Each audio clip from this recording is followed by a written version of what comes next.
جمعے والے دن سورہ کہف مکمل پڑھنا سنت ہے یا پہلی 10 آیات؟ دیکھیں حدیث میں دونوں کی فضیلت ہے، پہلی 10 آیات کی بھی اور سورہ کہف کی بھی۔ تو یہ ایک پیکج ہوتا ہے، آپ سمجھ لیں کہ اصل تو یہ ہے کہ پوری سورہ کہف پڑھے، پوری نہیں پڑھ سکتے تو چلے ایک اللہ نے ایک اور پیکج ہمیں دیا ہے کہ پہلی 10 آیتیں پڑھ لیں۔ اس کی مثال ایسے ہے جیسے حدیث میں جو تسبیح کا حکم ہے 33 دفعہ سبحان اللہ، 33 دفعہ الحمدللہ، 34 دفعہ اللہ اکبر، یہ ہر نماز کے بعد ہے۔ لیکن حدیث میں 10 دفعہ بھی ہے کہ 10 دفعہ سبحان اللہ، 10 دفعہ الحمدللہ، 10 دفعہ اللہ اکبر۔ تو یہ ان لوگوں کے لیے پیکج ہے کہ بھائی جو 33 دفعہ نہیں پڑھ پا رہے تو چلو 10 دفعہ پڑھ لو۔ تو اس طرح اصل فضیلت تو یہی ہے کہ 33 دفعہ سبحان اللہ پڑھا جائے، 33 دفعہ الحمدللہ، 34 دفعہ اللہ اکبر۔ یہ نہیں ہو سکتی تو some thing is better than nothing, تو 10 دفعہ پڑھ لیا جائے۔ تو یہی سورہ کہف کا بھی ہے، اصل تو یہی ہے کہ پوری سورہ کہف پڑھی جائے، نہیں تو کم از کم پچھلی 10 آیات پڑھ لیں۔ جمعے کی نماز فرض ہے یا واجب؟ جمعے کی نماز فرض ہے یا واجب؟ میں نے کتاب میں اسے فرض پڑھا تھا، لیکن کئی لوگ اسے واجب بھی بتاتے ہیں۔ اس بارے میں تفصیل سے رہنمائی فرمائے صدام حسین راجستھان سے۔ دیکھیے جمعے کی نماز فرض ہے کیونکہ دلیل قطعی سے ثابت ہے۔ سورہ جمعہ میں قرآن مجید میں اللہ تعالیٰ کے ارشاد ہے اذا نودی للصلاۃ من یوم الجمعۃ فاسعوا الی ذکر اللہ، جب جمعے کے دن اللہ کی یاد کے لیے بلایا جائے تو اللہ کی یاد کی طرف دوڑو۔ تو یہ جو قرآن سے مضبوط دلیل ہے قطعی، تو جو قطعی دلیل سے جس چیز کا وجوب ثابت ہوتا ہے اس کو اصطلاح میں فرض کہا جاتا ہے، تو فرض ہے۔ رہا یہ مسئلہ کہ بعض فقہاء نے واجب لکھا ہے، تو وہ اس لیے کہ یہ فرض اور واجب جو اصطلاحات ہیں، واجب کہتے ہیں جو دلیل ظنی سے ثابت ہو، قطعی سے نہ ہو، یعنی یقینی، بہت زیادہ یقینی دلیل نہ ہو، اور فرض کہتے ہیں جو ایسی پکی ڈھکی دلیل سے ثابت ہو جس کا انکار ممکن نہ ہو۔ تو لیکن یہ ایک دوسرے کے معنی میں بھی استعمال ہوتے ہیں، بعض دفعہ فرض کو واجب کہہ دیا جاتا ہے، بعض دفعہ واجب کو فرض کہہ دیا جاتا ہے۔ تو بعض فقہاء نے فرض کو واجب کہہ دیا، بعض نے واجب کو فرض کہہ دیا، لیکن اگر اصطلاحات میں جائیں گے تو پھر فرض کہا جائے گا جمعے کی نماز کو۔ گاؤں کی مسجد میں جمعہ ادا کرنا، میں جس گاؤں میں رہتا ہوں وہاں مسجد ہے لیکن امام نہیں ہے، اذان 5 وقت کی ہوتی ہے، امام نہ ہونے کی وجہ سے یا با جماعت نماز نہیں ہوتی، ہر کوئی اپنی مرضی سے نماز پڑھتا ہے، وہاں صرف جمعے میں ایک مولوی صاحب نماز پڑھانے آتے ہیں، تو کیا وہاں جمعہ کی نماز ہو جائے گی یا نہیں؟ اور جمعہ پڑھنے جانا ہوگا جہاں پانچوں وقت کی با جماعت نماز ہوتی ہو۔ امداد علی نواب شاہ سے۔ دیکھیں گاؤں میں جمعہ نبی صلی اللہ علیہ وسلم سے ثابت نہیں ہے۔ جب نبی صلی اللہ علیہ وسلم مدینہ میں جمعہ پڑھاتے تھے تو گاؤں کے لوگ باری باری آیا کرتے تھے، ہمیں کہیں بھی نہیں ملتا کسی صحیح روایت سے کہ نبی صلی اللہ علیہ وسلم کے دور میں گاؤں یا دیہات میں جمعہ یا عید کی نماز ہوئی ہو۔ حضرت علی کا مشہور قول ہے کہ لا جمعۃ ولا تشریق الا فی مصر جامع، کہ جمعہ اور تشریق جو ہے یہ صرف شہر میں ہی ہوگی۔ تو اس لیے جو چاروں ائمہ اس بارے میں متفق ہیں وہ یہ ہیں کہ جمعے کی نماز کے لیے ہر امام کے نزدیک کچھ نہ کچھ شرط ہے۔ کسی نے کہا کہ 40 افراد کی شرط، کسی نے کہا کہ بڑی بستی ہونی چاہیے۔ تو جو ہمارے نزدیک راجح قول ہے، جو قرآن و سنت سے ثابت شدہ قول ہے، یعنی نبی صلی اللہ علیہ وسلم کے دور میں کہیں بھی ہمیں یہ ملتا نہیں ہے کہ جمعے میں جو بالکل گاؤں میں جمعہ کی نماز پڑھائی گئی ہو۔ تو اگر جمعے کی نماز گاؤں دیہاتوں میں جائز ہوتی تو نبی صلی اللہ علیہ وسلم کے دور میں مدینہ کے گرد جو چھوٹی چھوٹی بستیاں تھیں وہاں جمعے کی نماز ہوتی کسی گاؤں میں۔ تو اس لیے شہر ہو یا قصبہ کبیرہ، بہت بڑا قصبہ ہو جو شہر جیسا ہوتا ہے۔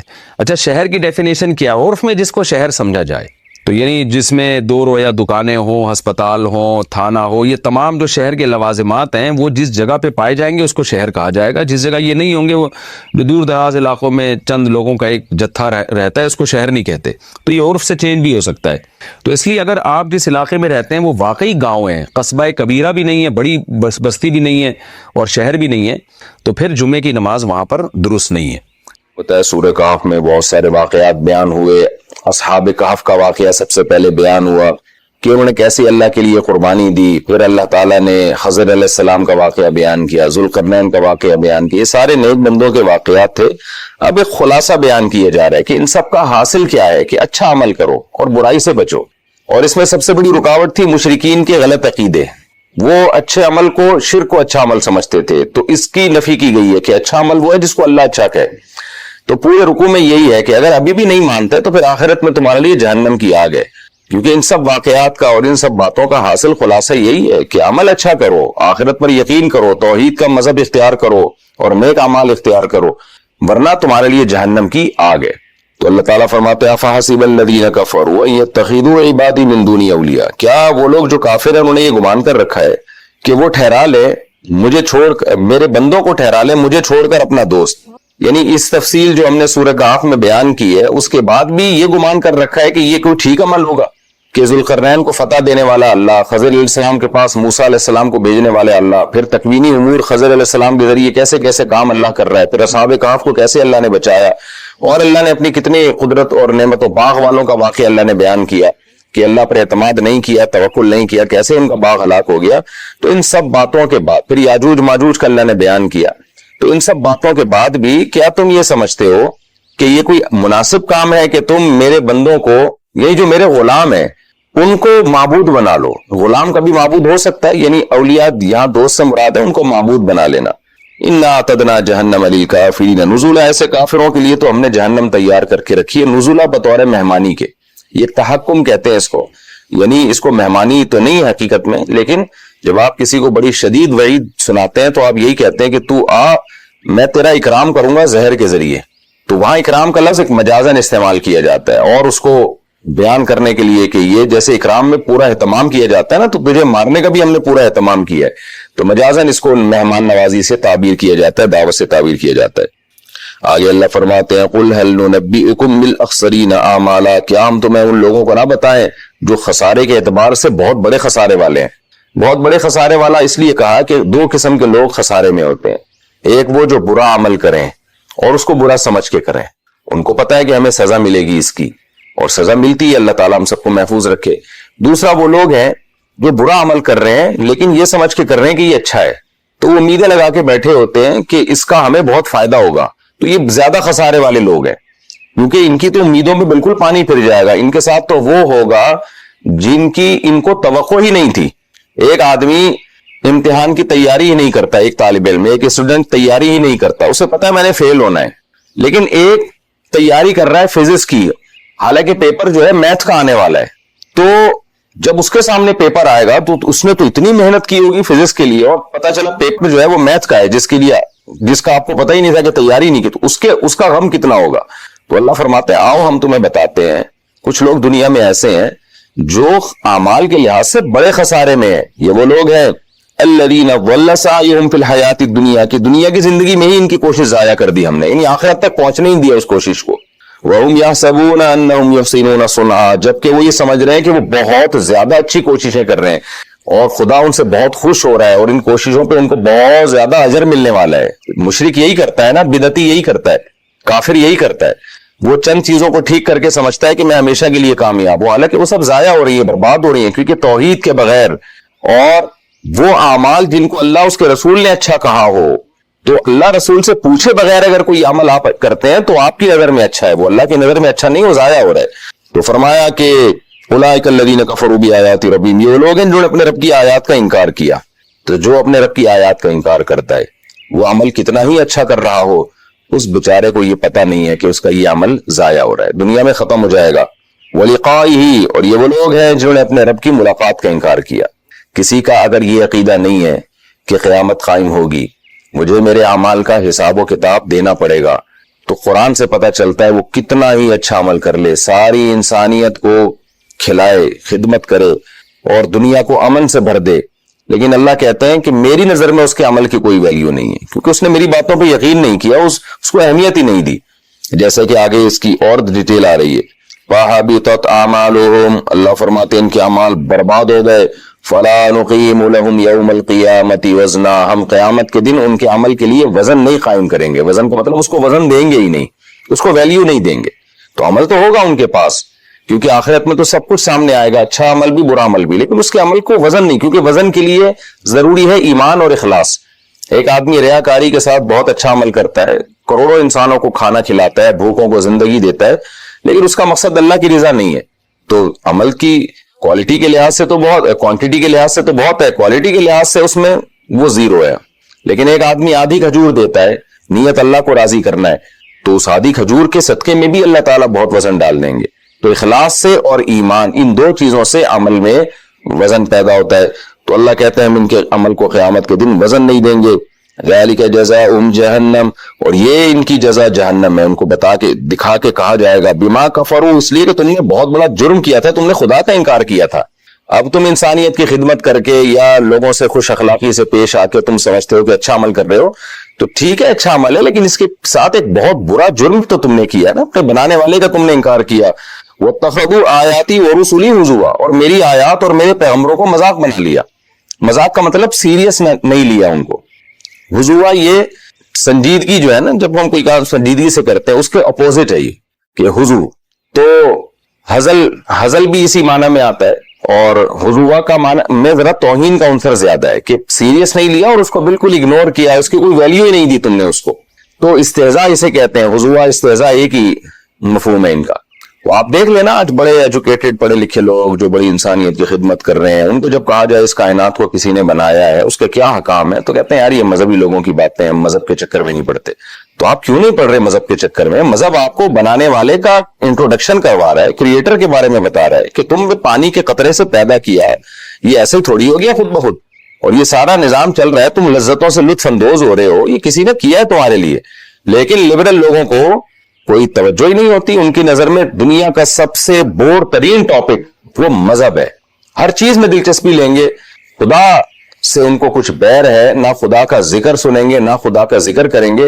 جیسے مشرکین کے بارے میں آتا ہے نا، وَإِذَا ذُكِرَ اللَّهُ وَحْدَهُ اشْمَأَزَّتْ قُلُوبُ الَّذِينَ لَا يُؤْمِنُونَ بِالْآخِرَةِ، کہ مشرکین کے سامنے جب اکیلے خدا کا ذکر کیا جائے نا تو ان کے دل تنگ ہونے لگتے ہیں، ایسے ڈپریشن میں جانے لگتے ہیں، یہ بور ہونے لگتے ہیں یہ۔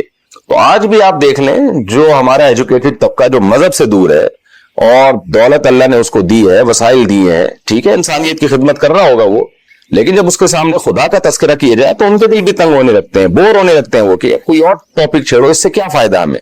تو یہی حال ہے، اللہ کہتے ہیں کہ انہوں نے میرے پیغمبروں کو اور میری آیات کو ایک مذاق بنا لیا تھا، اس کو سیریس نہیں لیا انہوں نے، یہ ان کا بہت بڑا جرم تھا۔ اس کے برعکس کچھ لوگ دوسرے تھے۔ قرآن کی عادت ہے جہاں برے لوگوں کا تذکرہ کرتا ہے وہاں اچھے لوگوں کا بھی تذکرہ کرتا ہے۔ ان الذین آمنوا وعملوا الصالحات، لیکن دوسری طرف وہ لوگ ہیں جو ایمان لائے اور انہوں نے نیک اعمال کیے، کانت لہم جنات الفردوس، ان کے لیے تو فردوس کے باغات ہیں۔ جنت الفردوس حدیث میں آتا ہے وہ مقام ہے جو اعلیٰ درجے کے جنتیوں کو ملے گا، تو قرآن میں یہاں اعلیٰ درجے کے مومن مراد ہوں گے۔ تو جو ایمان لائے اور نیک اعمال اختیار کیے تو اللہ تعالیٰ کہتے ہیں ان کے لیے جنت الفردوس ہے، نزلا بطور مہمانی کے۔ اس آیت سے یہ بھی پتہ چلتا ہے کہ ایمان اور اعمال صالحہ ان کے بغیر کامیابی نہیں ہے، صرف ایمان بھی کافی نہیں اور صرف اعمال صالحہ بھی کافی نہیں۔ اور یہ بھی پتہ چلتا ہے کہ جنت الفردوس جو بہت اعلیٰ جنت ہے، جو شخص بھی کبیرہ گناہوں سے بچے گا اور نیک اعمال کرے گا تو قرآن کے ظاہر سے پتہ چلتا ہے کہ اس کو جنت الفردوس ہی ملے گی جو اعلیٰ درجے کی جنت ہے۔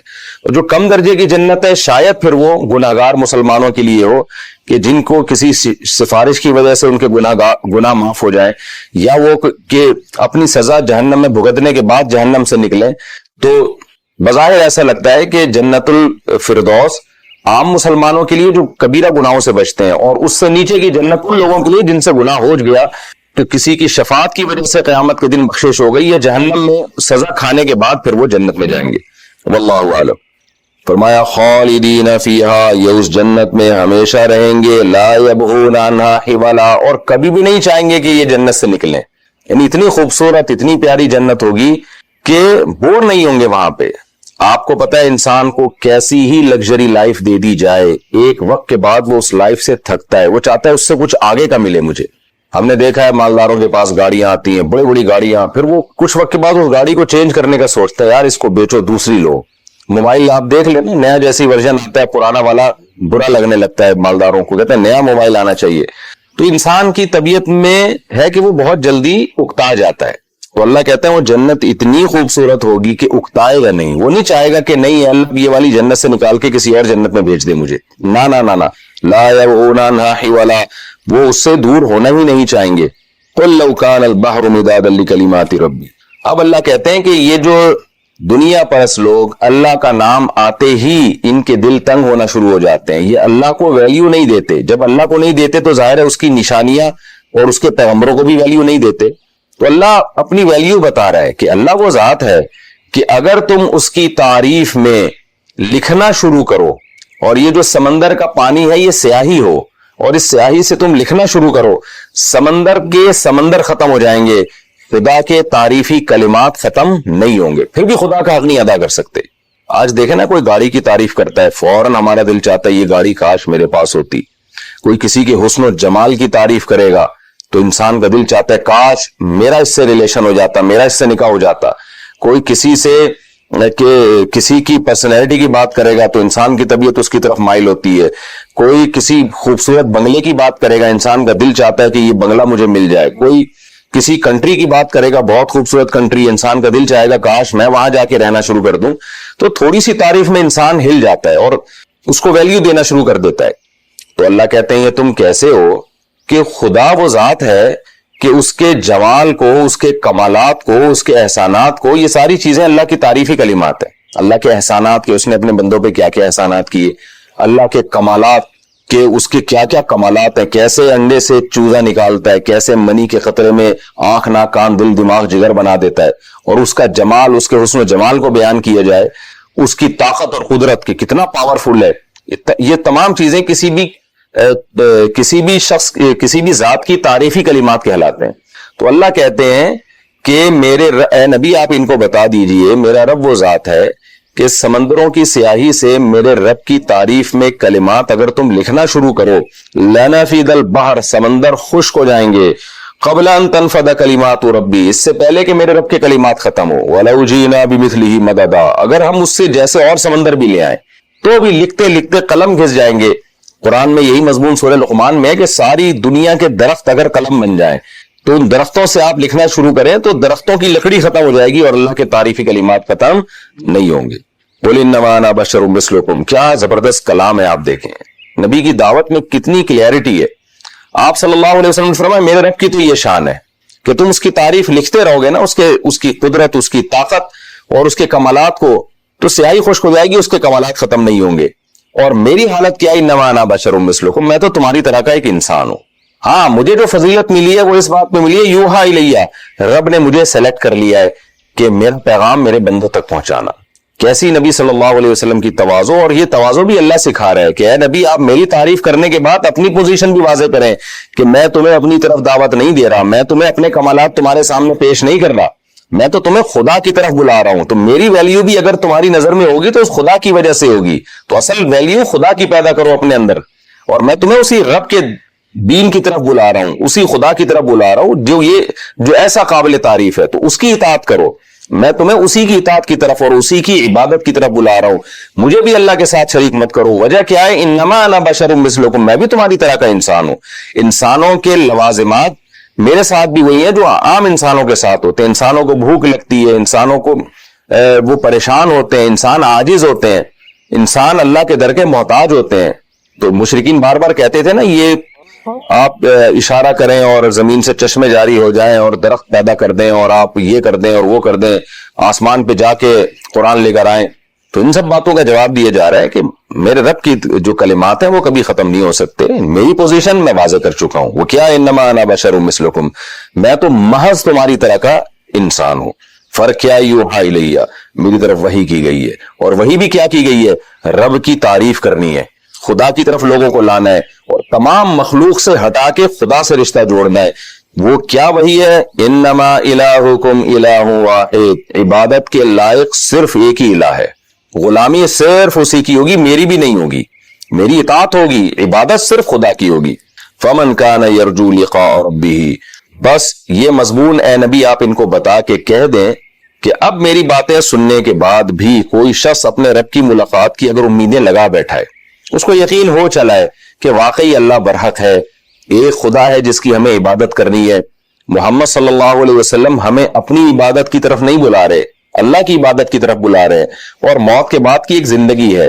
تو ان باتوں کو سننے کے بعد جو شخص اپنے رب کی ملاقات کی امیدیں لگا بیٹھا ہے تو فوراً اب کیا کرے, فَلْيَعْمَلْ عَمَلًا صَالِحًا, اب اسے چاہیے کہ نیک عمل شروع کر دے. اب موقع ضائع نہ کرے, کیوں, اب نیک عمل کا اس کو اجر ملے گا. جو رب کو ایک نہیں مانتا اور موت کے بعد کی زندگی کا قائل نہیں ہے وہ عمل صالح نہ کرے, اس کا کوئی فائدہ نہیں, ضائع ہونے والا ہے. یہ بالکل ایسی مثال ہے, یہ ایسا انداز ہے قرآن کا بیان کرنے کا کہ جیسے آپ نے کہیں جانا ہو, کوئی آپ کی بڑی اچھی جاب لگ گئی ہو, کوئی آپ کو آ کے بتائے کہ بھئی امریکہ میں تمہاری جاب لگ گئی اور لاکھوں روپے تمہاری تنخواہ ہے, اور بس ایک سادہ سا انٹرویو ہوگا, اس کی تیاری کر لو. تو اور وہ کوشچن بھی میں تمہیں بتا دیتا ہوں, بس وہ انٹرویو تم نے دینا ہے, چند سوالات ہوں گے, اس کے بعد تمہارے وارے نہیں آ رہے, بس مزے ہو گئے تمہارے. اب بندے کو یقین نہیں آ رہا, وہ کہہ رہا ہے پتہ نہیں یار میں کہاں اور امریکہ کہاں اور کروڑوں روپے کہاں, اور چند سوالات مجھ سے پوچھیں گے اور یہ جواب بتائے گا اس کے, مجھے پہلے سے ایسی فضول باتیں کر رہا ہے. آپ کو یقین نہیں آ رہا, آپ تیاری نہیں کر رہے انٹرویو کی. اچانک کیا ہوا کہ کوئی آپ کو ایسی خبر پہنچی جس سے آپ کو امید ہو گئی کہ بھائی واقعی یہ صحیح کہہ رہا ہے. تو لوگ کیا کہیں گے, بھائی اب تمہیں امیدیں قائم ہو گئی نا کہ واقعی تمہیں جاب مل گئی ہے اور چھوٹا سا انٹرویو ہوگا, اب ہری اب فوراً اس انٹرویو کی تیاری شروع کر دو. اب ٹائم ویسٹ نہیں کرنا, اب ویسٹ کیا تو تم تو برباد ہو جاؤ گے. اب وہ 8-10 سوالات ہیں, پوچھ لو کسی سے ان کے جواب, وہی سوال تم سے بھی پوچھے جائیں گے, فوراً پوچھ لو, اب تیاری کرو. اب اس میں اب اگر تم نے فیل ہو گئے نا تو یہ تمہاری کوتاہی ہے کہ تمہارے پاس کامیاب ہونے کا اتنا بڑا آپشن آیا تھا, تم نے ضائع کر دیا. بالکل یہی انداز اللہ تعالیٰ کا ہے کہ اللہ تعالیٰ سورہ کہف کے آخر میں فرماتے ہیں کہ دیکھو جو اپنے رب سے ملاقات کی امید لگا بیٹھا ہے نا ہمارے بتانے سے, ہمارے دلائل سے, فَلْيَعْمَلْ عَمَلًا صَالِحًا, اب وہ نیک اعمال شروع کر دے, اب وہ اس کامیابی کے موقع کو ضائع نہ ہونے دے. وَلَا يُشْرِكْ بِعِبَادَةِ رَبِّهِ أَحَدًا, اور یہ نہ کرے کہ نیک اعمال کے ساتھ شرک کر کے اس عمل کو ضائع کر دے, کیونکہ ہم نے دونوں مضامین بیان کر دیے کہ توحید کے بغیر عمل قبول نہیں ہے. انما الہکم الہ واحد, تو ایک الہ کو الہ مانتا رہے, کبھی کسی کے بہکاوے میں آ کے یا رسول اللہ مدد, یا علی مدد, اور یا غوث اعظم مدد, یا قبروں پہ سجدہ کرنا, اور جو ہے اللہ کے سوا کسی کو پکارنا شروع کر دینا, کبھی کسی کے بہکاوے میں آ کے یہ کام نہ کرے. موت تک توحید پر قائم رہے, رب سے ملاقات کی امید رکھے. یہ دو عقیدے جس کو مل گئے, اب وہ اعمال صالحہ میں آگے سے آگے بڑھے, کیونکہ اب اس کے اعمال کی ویلیو ہے, کم سے کم ایک نیکی پہ میں 10 گنا تو دوں گا, اور بعض دفعہ بہت زیادہ بڑھا دوں گا. اس کے لیے اب کامیابی کے دروازے میں نے کھول دیے. ہم کتنے خوش قسمت ہیں کہ ہم توحید پرست بھی ہیں اور ہم اللہ سے ملاقات کا یقین بھی رکھتے ہیں, لیکن کتنے بدقسمت ہیں کہ اس کے باوجود ہم اس کامیابی کے لیے محنت نہیں کر رہے جس کامیابی کی اللہ ہمیں خوشخبریاں سنا رہا ہے. آج مسلمان قوم اعمال میں کتنی پیچھے ہے, حالانکہ ان کو تو اعمال میں غیر مسلموں سے زیادہ آگے ہونا چاہیے. میں لوگوں کو اکثر یہ بات بتاتا ہوں کہ غیر مسلم میں ایمانداری آپ کو بہت سے غیر مسلموں میں نظر آئے گی, حالانکہ اس ایمانداری کا ان کو آخرت میں کوئی فائدہ نہیں ہے, جبکہ مسلمان کو تو سچ بولنے کا دنیا سے زیادہ آخرت میں فائدہ ہے, معاہدے پورے کرنے کا دنیا سے زیادہ آخرت میں فائدہ ہے, ملک اور قوم کے ساتھ وفا کرنے کا دنیا سے زیادہ آخرت میں فائدہ ہے, ایمانداری کے ساتھ تجارت کرنے کا غیر مسلم کو صرف دنیا میں فائدہ ہے کہ اس کے بزنس پہ, اس کی بات پہ لوگوں کو, پروڈکٹ پہ لوگوں کو اعتماد آتا ہے, جبکہ مسلمان کو دنیا سے زیادہ آخرت میں فائدہ ہے. تو مسلمان کو تو اچھے کاموں میں کافر سے 20 گنا آگے ہونا چاہیے, کیونکہ اس کو بہت زیادہ اجر مل رہا ہے. اکثر ایک درخت لگانے کی مہم چلتی ہے, مجھے ایک جگہ بیان کے لیے بلایا گیا, میں نے کہا کہ دیکھیں غیر مسلم درخت لگاتے ہیں انوائرمنٹ کے لیے کہ ماحول کی آلودگی ماحول میں ختم ہو جائے,